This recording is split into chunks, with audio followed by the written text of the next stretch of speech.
Jangan lupa like, share, komen, dan subscriber. Terima kasih. Assalamualaikum anak-anakku sekalian, selamat berjumpa kembali bersama Papa dalam pembahasan dan soal AKM, yaitu asesmen kompetensi minimum ya. Di level 3, kemudian kelas 5, topik ilustrasi, subtopiknya adalah teks informasi dengan level kognitif hot. Namun sebelum anak-anak melanjutkan pembahasan ini, mari kita untuk berdoa terlebih dahulu. Berdoa selesai. Pada pembelajaran kelima, kamu telah membuat sketsa gambar cerita ya, sesuai tema yang telah kamu pilih. Sekarang saatnya kamu untuk mewarnai gambar. Baik anak-anakku sekalian, sekarang kita akan belajar tentang bagaimana teknik pewarnaan. Ada dua macam teknik pewarnaan, yaitu pewarnaan basah dan pewarnaan kering. Teknik pewarnaan basah ialah pewarnaan menggunakan media yang memerlukan pengencer, misalnya tinta, cat air, atau cat minyak.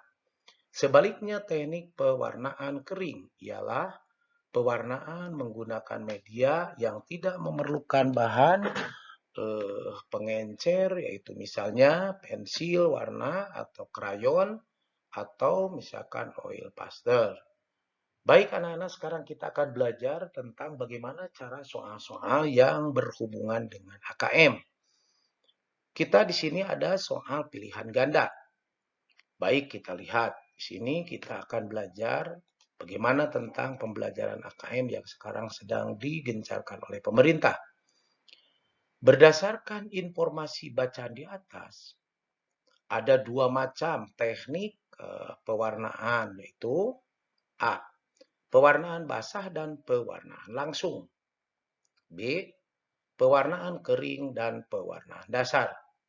C. Pewarnaan basah dan pewarnaan kering. D. Pewarnaan menggunakan media dan secara encer. Nah, kita lihat di sini bagaimana cara kita mengisi soal seperti ini. Tentu kalian harus paham di dalam bacaan ini ya. Baik, Bapak akan ulang lagi. Ada dua macam teknik pewarnaan, yaitu pewarnaan basah dan pewarnaan kering. Jadi jelas kan? Ada dua macam teknik pewarnaan, yaitu pewarnaan basah dan pewarnaan kering. Nah, untuk itu kita lihat di sini ya, ada pewarnaan basah dan pewarnaan kering tadi. Nah, kita lihat di sini ada, yaitu pewarnaan ya, pewarnaan di sini ada pewarnaan basah dan pewarnaan kering ya. Kita lihat cari isinya di sini, yaitu kita lihat ada dua macam teknik pewarnaan, yaitu pewarnaan basah dan pewarnaan kering. Mari kita lihat di sini adakah tidak. Berdasarkan informasi bacaan di atas, ada dua macam teknik pewarnaan, yaitu A. Pewarnaan basah dan pewarnaan langsung. Berarti ini bukan ya, ini bukan. Pewarnaan kering dan pewarnaan dasar, ini juga bukan ya. Pewarnaan basah dan pewarnaan kering. Nah, ini ada pewarnaan basah dan pewarnaan kering. Jadi isinya adalah yang C ya. Bagus ya. Jadi isinya adalah yang C. Kita lanjutkan anak sekalian. Nah, baik, kita sekarang lanjutkan kembali, yaitu dengan nomor 2 ya. Nomor 2 di sini sudah dikatakan. Ya, lihat di sini ada masih pilihan ganda. Ada dua macam teknik pewarnaan ya, yaitu pewarnaan basah dan pewarnaan kering. Teknik pewarnaan basah ialah pewarnaan yang menggunakan media yang memerlukan pengencer. Misalnya, tinta, cat air, atau cat minyak. Sebaliknya, teknik pewarnaan kering ialah pewarnaan menggunakan media yang tidak memerlukan bahan pengencer. Misalnya, pensil warna, krayon, atau oil pastel.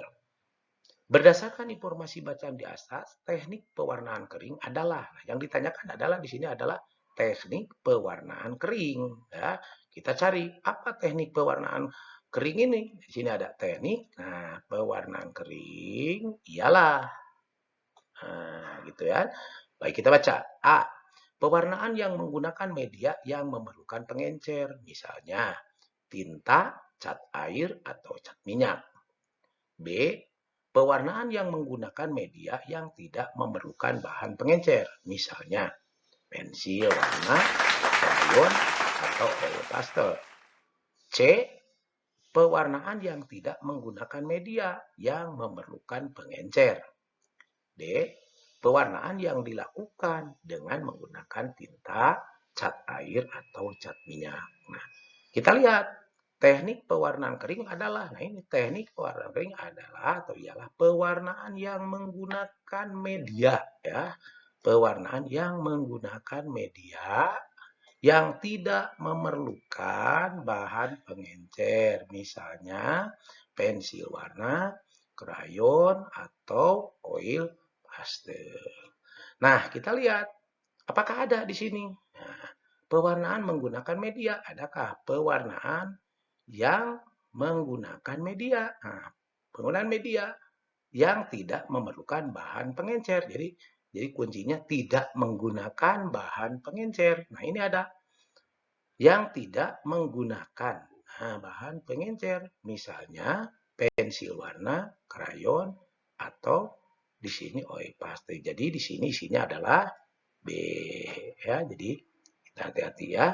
Di sini ada ya pengencer, di sini berarti B, ya. Tuh anak-anak sekalian, kita lanjutkan kepada nomor berikutnya. Nah, sekarang Bapak akan bacakan.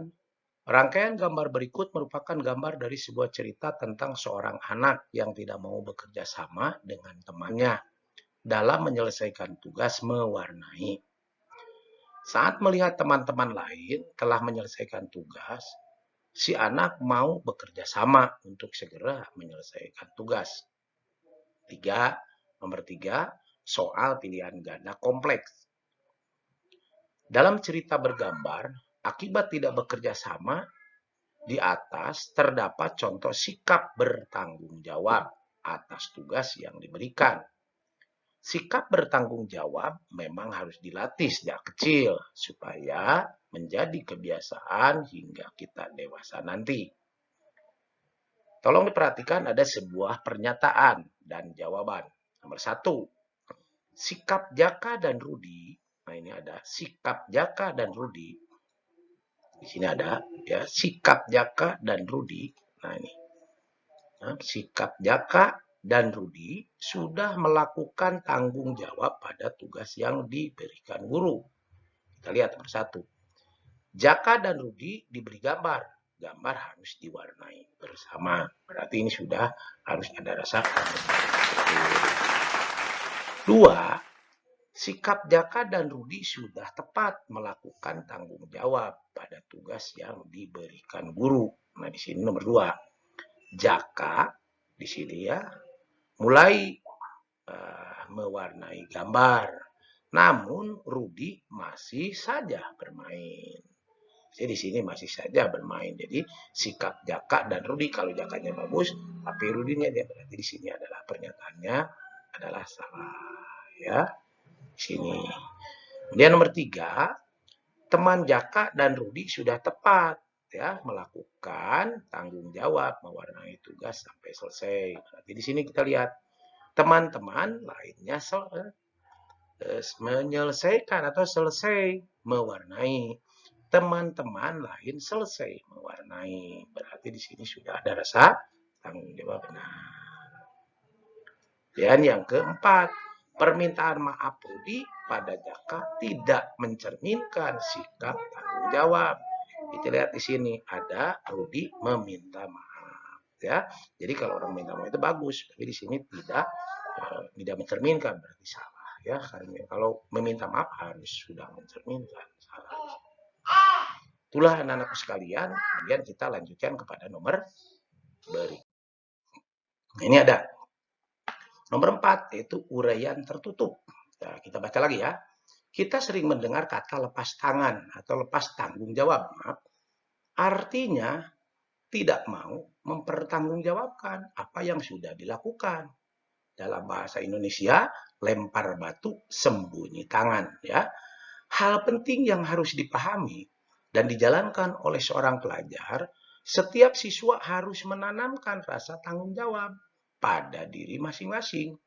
Tanggung jawab siswa sebagai seorang pelajar adalah belajar dengan baik, ya, mengerjakan tugas sekolah yang sudah diberikan kepadanya, disiplin dalam menjalankan tata tertib sekolah. Artinya setiap pelajar wajib dan mutlak menjalankan tanggung jawab tersebut tanpa kecuali. Ya. Nah, kita di sini ada berdasarkan informasi bacaan di atas, tanggung jawab seorang pelajar adalah apa? Nah, ini harus kita diisi ini mah. Berdasarkan informasi bacaan di atas, ya, tanggung jawab ada seorang pelajar adalah, kita tinggal dilihat jawabannya. Apa tadi tanggung jawab siswa? Tanggung jawab siswa sebagai pelajar adalah apa ini? Nah, ini ya, belajar dengan baik, ya, lihat mengerjakan tugas sekolah yang sudah diberikan kepadanya atau oleh guru. Ketiga, disiplin dalam menjalankan tata tertib sekolah. Itu anak-anak isinya. Kemudian kita lanjutkan kepada nomor. Sekarang anak-anak sekalian ini adalah nomor 5, uraian terbuka. Kita sering mendengar kata lepas tanggung jawab. Artinya tidak mau mempertanggungjawabkan apa yang sudah dilakukan. Dalam peribahasa Indonesia adalah lempar batu sembunyi tangan. Hal penting yang harus dipahami dan dijalankan oleh seorang pelajar adalah setiap siswa harus menanamkan rasa tanggung jawab pada diri masing-masing. Tanggung jawab siswa adalah sebagai seorang pelajar adalah belajar dengan baik, mengerjakan tugas sekolah yang sudah diberikan kepadanya, disiplin dalam menjalani tata tertib sekolah. Artinya, setiap pelajar wajib dan mutlak menjalankan tanggung jawab tersebut tanpa terkecuali. Nah, sekarang di sini ada soal. Pertanyaannya begini. Berdasarkan informasi bacaan di atas, mengapa manusia harus bertanggung jawab? Silahkan kalian jawab, tulis di buku harian kalian. Nanti setelah kalian diisi, kemudian dipotokkan dan dikirimkan biasa melalui grup. Sekian anak-anakku sekalian, dan terima kasih. Mudah-mudahan kalian tetap sehat walafiat, karena Bapak pertama kali ya membahas tentang pembahasan soal AKM yang sekarang sedang digencarkan oleh pemerintah. Sekali lagi, mudah-mudahan kalian tetap sehat, semangat, dan kita bertemu kembali dengan Bapak nanti di dalam pembelajaran yang lainnya melalui YouTube Bapak. Terima kasih. Assalamualaikum warahmatullahi wabarakatuh.